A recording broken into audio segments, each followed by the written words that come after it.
Hello and welcome to Let's Play Gloomhaven. I have tried this game a little bit when it was free on Epic, together with another person, and we failed miserably.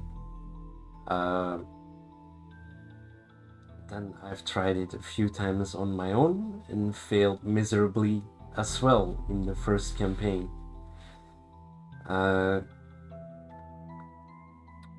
In the first quest, actually. So here I am, and I'm going to try again. I have realized one thing about the game that someone told me is that you actually do keep the experience when you fail a quest. So instead of just restarting the game, I should just press on. Which is what I'm going to do now. I'm going to fail a lot, but gain experience, and I think on level up you can unlock perks, and some of the perks help you mitigate bad RNG. So that's what we're gonna be aiming for. As a little introduction, Gloomhaven is actually a board game. This is the digital version of that board game. It's a dungeon crawler in which you have a band of mercenaries that you level up. And it is really hard, and I will explain on the way why, and you will see it as well. You will see the reasons why. So let's start a new mercenary guild.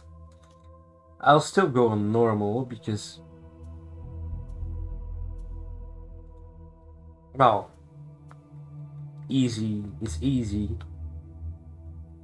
Easy is probably also not easy, but still.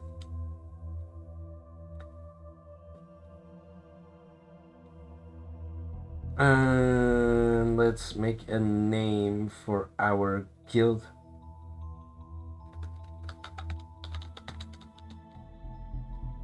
There. Kind of an inside joke. I'll leave all that on default.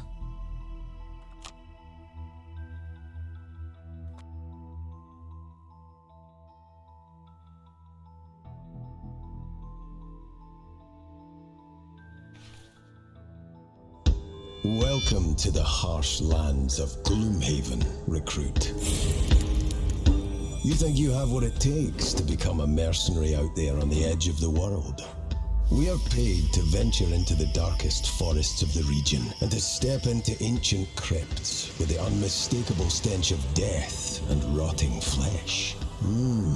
Lovely places to earn a name for yourself. Be ready to face cutthroats, undead, fearsome tribes, and dreadful demons from other realms. You didn't find yourself as a mercenary without knowing how to crack a few skulls, did you?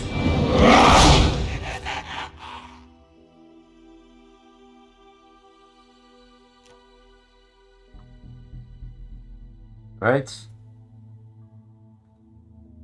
It seemed like the music from the menu was still proceeding on into the cutscene, but whatever. Before going into the harrowing wilderness surrounding Gloomhaven, need at least 2 mercenaries in your party brave enough or greedy enough to seek out adventures in exchange for gold. Alright, the party panel, basic information, yeah.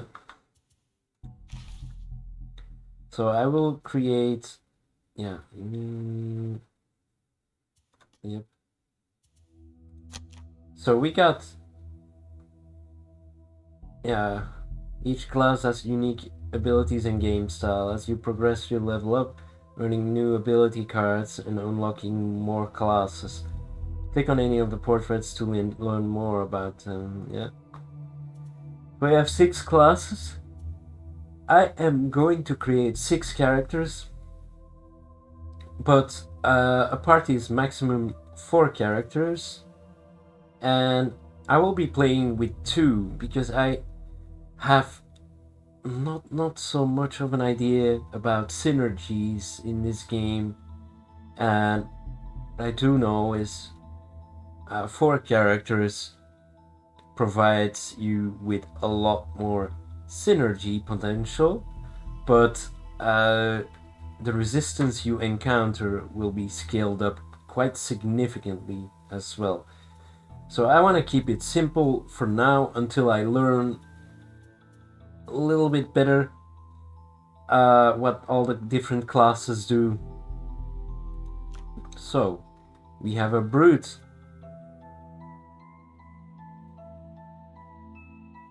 Yeah.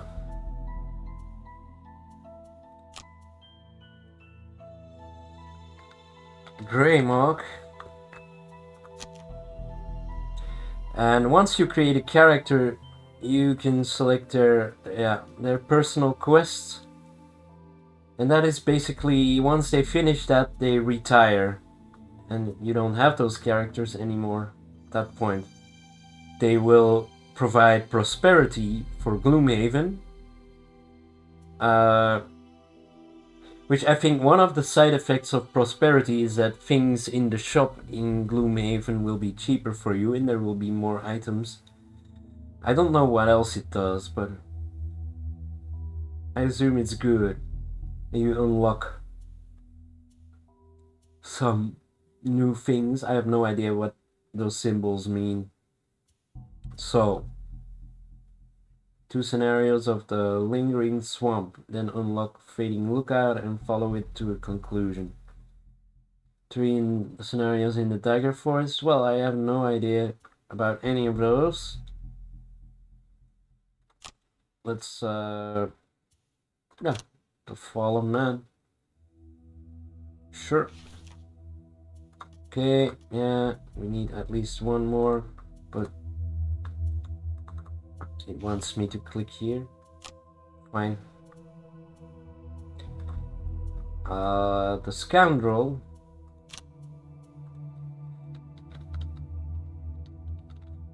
There. 6 side scenarios, 4 enhancements. Let's do this.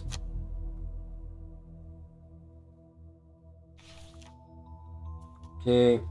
Oh man, this tutorial. There's no way to turn it off. This is typical Asmodee fashion.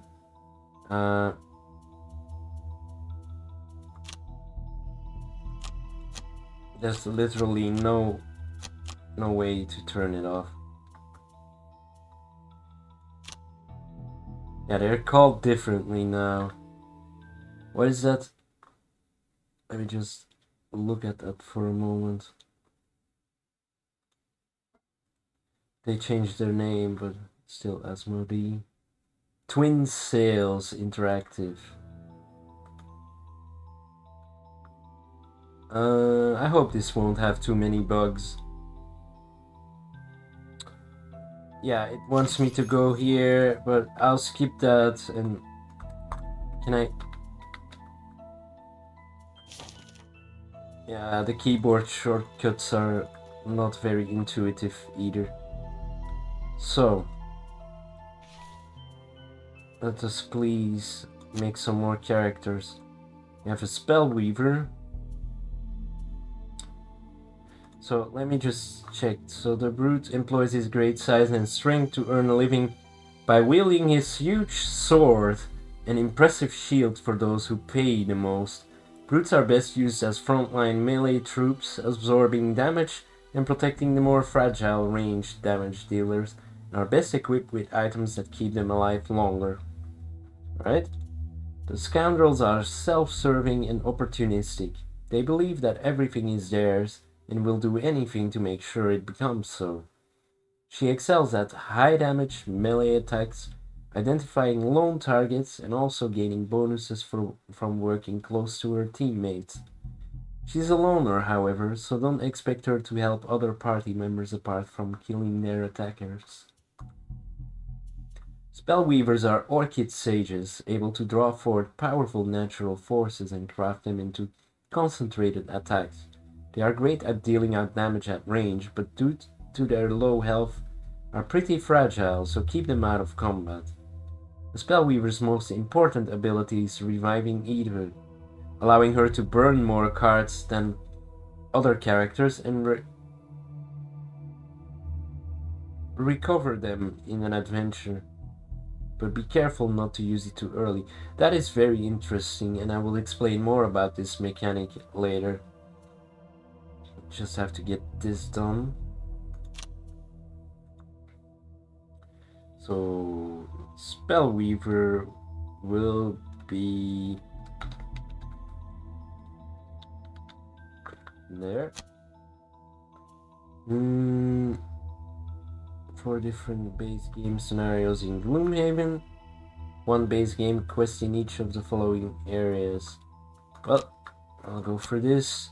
I'm just picking these at random. I have no idea about these areas.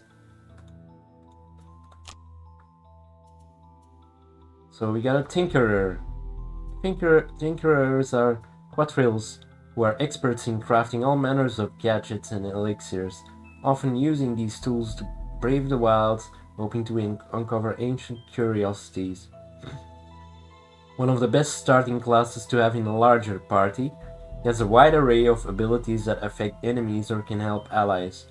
His summons can also take some heat away from allies when the situation requires it. Okay. Relax. 42. Find the Skullbane axe in the Necromancer's Sanctum,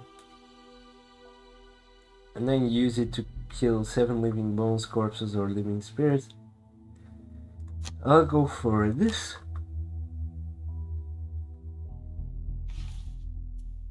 Alright. So, Craghards are Savas who were exiled for being incapable of mastering an element. Their core is shattered to mark them for life. They have a wide range of abilities and reasonable health, meaning they can be used in a defensive melee role, as a ranged damage dealer, or even a healer in a pinch. Prioritize using Earth mana to get the most out of their abilities.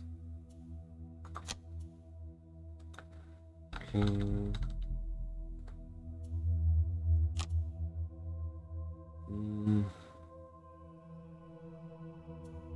Sure.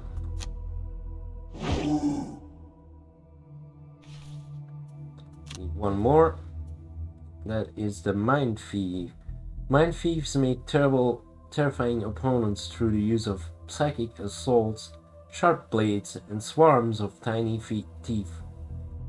The Mind Thief has a unique augment system, allowing her to add effects to all of her melee attacks, later her ranged as well. She additionally can control enemies and summon minions to give access to a lot of different gameplay options. Be wary of her low health, however. Okay.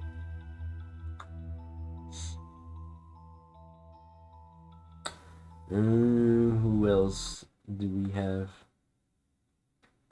Oh, right.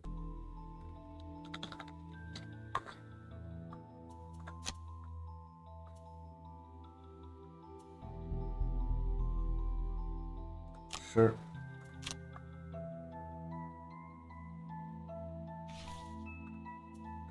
Right. How can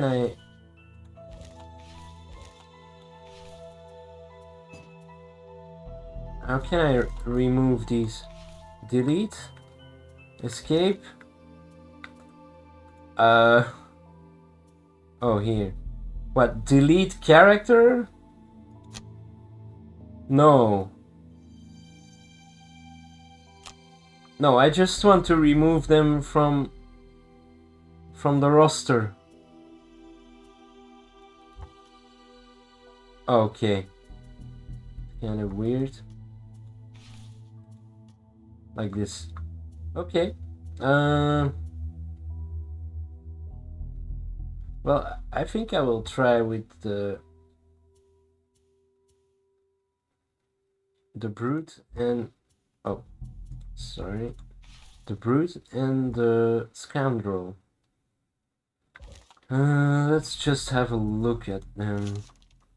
So he has, yeah. So basically, you go into a quest location with a bunch of cards that you can play. These are abilities.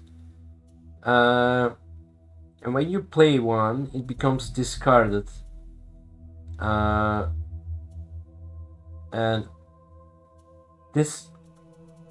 the amount of cards you have, it basically signifies your stamina. You play 2 cards every turn, so this guy has 5 turns before he needs to rest.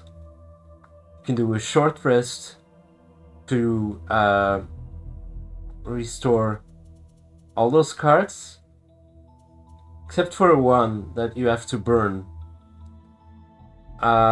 And then you can still act your turn, or you can do a long rest, which is the same. You have to discard a card, but in a short rest, the card is selected randomly. In a long rest, you have control over which card, and you also heal, but you do not get your turn after that.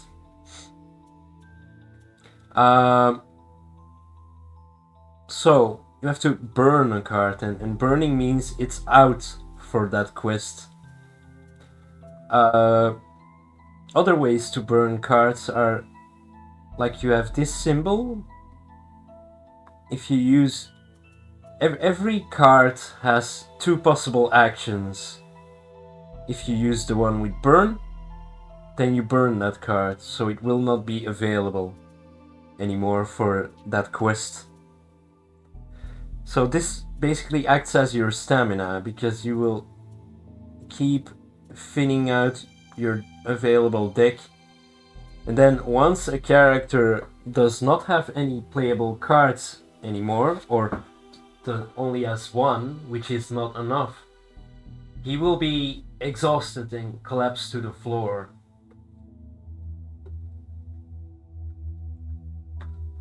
So yeah, that's I will explain more about these cards when we get to a quest. I'm just having a look if I just spot some synergies on the fly.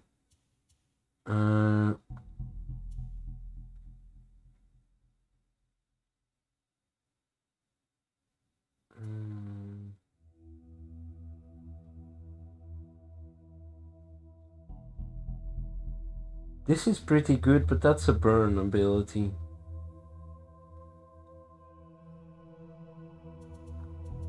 I think he needs to specialize in sucking up the damage.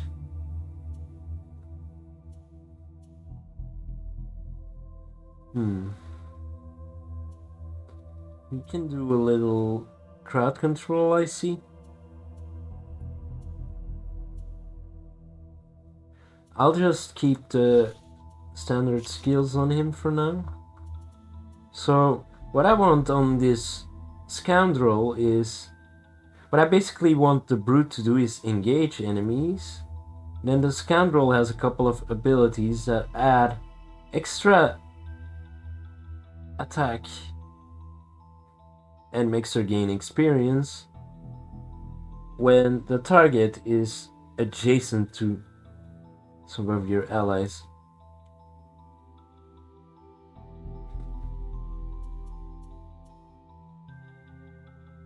She can go invisible. She can pull. So we got... He has some pushes as well. Yeah. So we can kind of manipulate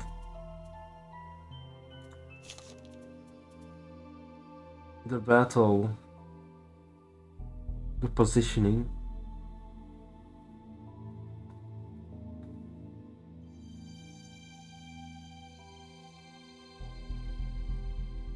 Yeah, that's the same.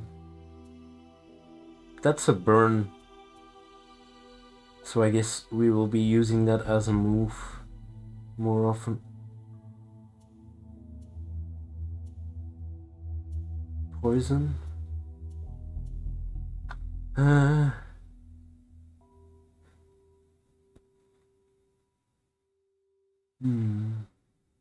Plus 1 attack for each of your allies adjacent to the target. What is that? Actually, consume element dark. At plus 2 attack instead. Does she create dark with anything? So elements are basically created by certain skills. And then they, yeah. This one creates the dark element. But that's a burn.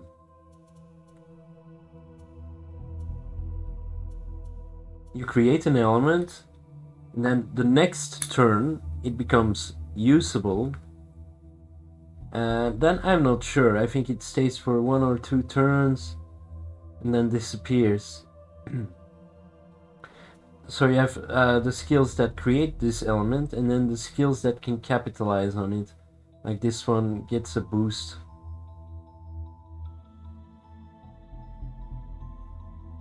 Force someone to move. With you controlling the action and ending in a hex adjacent to you. Well, I think this is really good. Sinister Opportunity.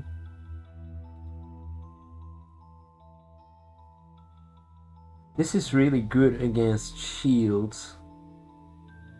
Fixes double the shield value of the target. That's also a burn.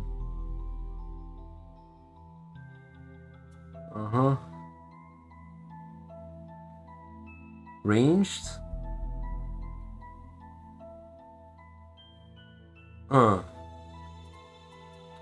So, I'd like the disarm, I think.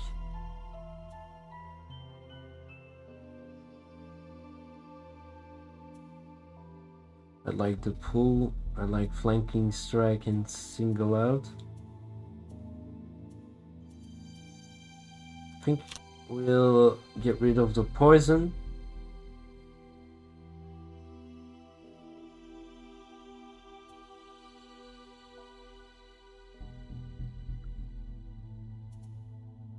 Grab Sinister Opportunity.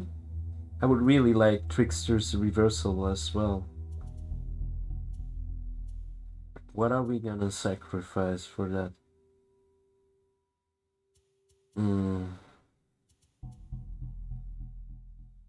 She has a self-heal. Well, I'm gonna remove that. Everything goes well, you won't be taking all that much damage. I think this is fine. Now we can go to the merchant for these two. Now, stamina potions are quite important, I've heard. Yeah, you can recover a discarded card with them. So that's basically, that could mean an extra turn somewhere.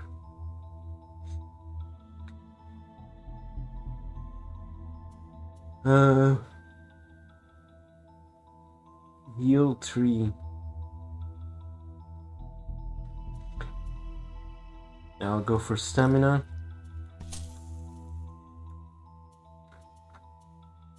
Stamina on him, on her as well. I'll equip them.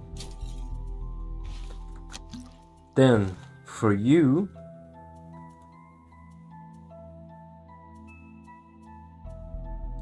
say leather armor. The next 2 times you are attacked, the attacker gains disadvantage on the attack. That's good. The next 2 sources of damage from attacks, you gain shield 1. I think shield is a full damage absorption. I am not sure, actually.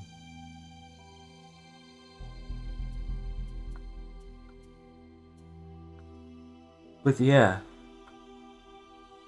he needs protection. If he had 2 slots for extra items, I would totally go for a healing potion, but that is still locked until he's level 3. So we take something else.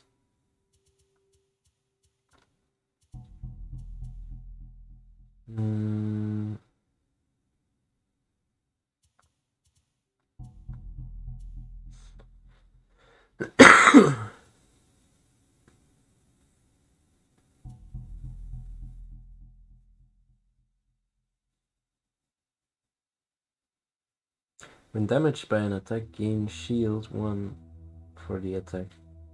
Yeah, that's good. Let's equip that. For you, however,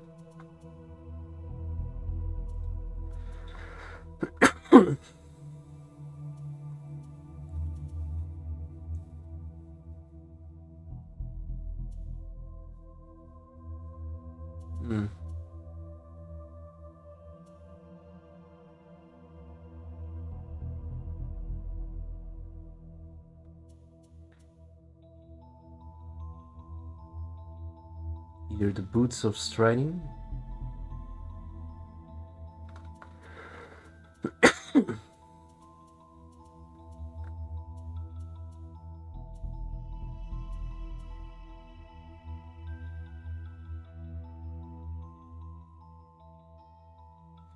I guess we can do this. Yeah. See how that goes. Alright, we're done with the merchant. So we had a city encounter. You get them when you're in the city of Gloomhaven. So let's see what it is. In a rare moment of peace and quiet, you find yourself looking out over the dockside and spend a few minutes discussing how the last mission went down. Mercenaries, huh? Says a voice from behind you. You turn and see a young street urchin. I'm sure you think you are pretty tough, but are you brave enough for a real challenge? A challenge? Count us in! Or wave the child away. They clearly have nothing of interest for professionals like you. Let's see how this goes. I knew it! They giggle excitedly and pass you a note. You open it. On it are scrawled a few words. Are you brave enough to face the swarm? And a crude drawing of a building that looks a lot like the sleeping lion. When you look up, the child has gone. Okay, so we found a new quest. Don't think we'll be going there yet.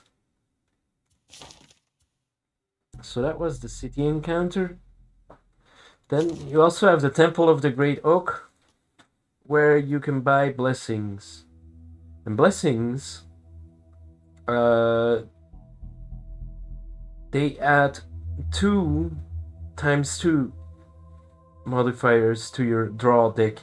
So when you make an attack, to determine whether you hit or miss, stuff like that, instead of rolling a die, you have this.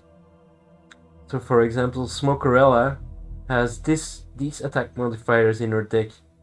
So when you make an attack, a random one is drawn from this deck, then it's removed from the deck for that quest or until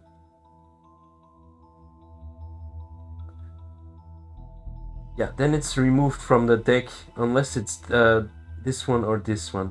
So you either get a normal attack, +1, +2, -1, -2. This is a total miss, and this is ×2. So obviously of these two you have only one, and then towards the center, you have a lot more of them. Once one of them is drawn, it's out. So you can use that to calculate your exact odds in combat.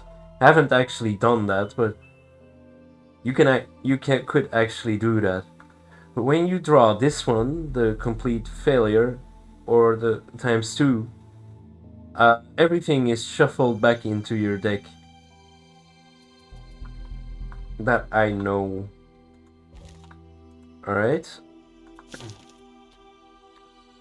So, we have a quest. The Black Barrow. Let's go there. Yeah, ability cards, inventory, I've done that. So you can see what enemies you have there. We got bandit archers. They have low health, low movement as well, attack, range, bandit guard, and living bones. They have an innate shield, an innate target. Don't know what the target thing is, honestly. Movement 3, attack 1. Movement 3, attack 2. Mind you, the enemies also draw cards from a deck that depend what they will be doing. That change what they will be doing. Well, we'll see what happens. Everyone needs to eat. Whatever your reason for coming to Gloomhaven, out here on the edge of the world, that simple fact is never going to change. A mercenary can't fight on an empty stomach. So when Jexera, a Valrath woman wearing a red cloak and enough gold jewelry to keep you fed for a decade, approaches you in the Sleeping Lion and offers to pay you 10 gold coins to track down a thief and retrieve some stolen goods, well, seems like as good an excuse as any to sober up and start paying off your tab. This thief has taken some important documents, says the red-skinned merchant, her tail whipping about in agitation. I don't care what you do to him.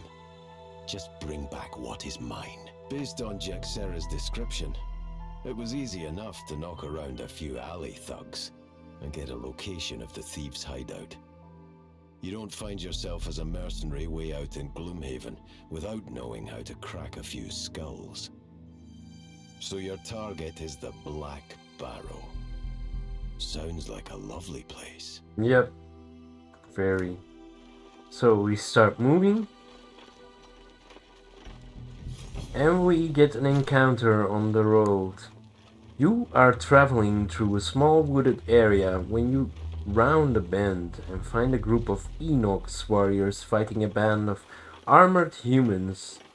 With all the commotion, it's hard to discern more details, but the humans look like guards from Gloomhaven. You are not sure why they would be out here fighting the Enox though. I've had this one before, I remember. So last time I picked helping the humans fight off the Enox. And what that did, I think, was make the Enox curse us. And what is a curse? It's basically one extra miscard in your deck, which is really bad. So I'll grab this option. Fearing the battle could go either way, you charge into the fray, laying low the human attackers. When the dust settles, the Enox offer you a skeptical thanks. Humans think they own all this land, one of the Enox says as he spits on the ground. We thank you for helping us with the nuisance. Allow us to bless you with a gift. Necklace of Teeth. What does it do? Anytime you kill an enemy during your turn, Perform a heal one self action. Yeah, that's obviously for Greymog.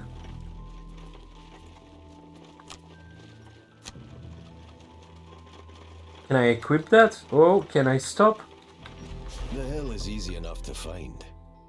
A short journey past the new market gate, and you see it jutting out on the edge of the corpse wood, looking like a rat under a rug. Moving closer, you see the mound is formed from a black earth. Its small, overgrown entrance presents a worn set of stone stairs leading down into the darkness. As you descend, you gratefully notice light emanating from below. Unfortunately, the light is accompanied by the unmistakable stench of death. You contemplate what kind of thieves would make their camp in such a horrid place as you reach the bottom of the steps. Here, you find your answer. A rough group of cutthroats who don't seem to have taken very kindly to your sudden appearance. One in the back matches the description of your quarry. Alright. So, let's first, where do I even equip? Oh, here. Perform a heal one self action. Yeah, that is nice.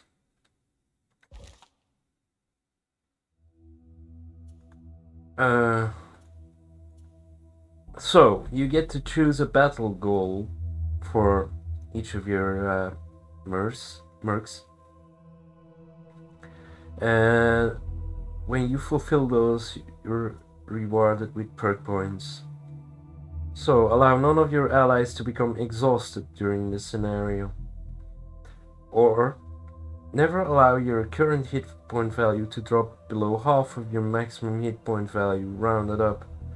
I think these are both quite hard to achieve, but let's gamble on this one. Kill one or more elite monsters during this scenario. Don't know if we will have them. Loot a chest. Well, there's a chest in this scenario. Alright, that was the preparation. And I will end the episode here, because it's already almost 40 minutes, I see. And next time we will jump into combat and I will explain some more about that. Thank you for watching and see you next time.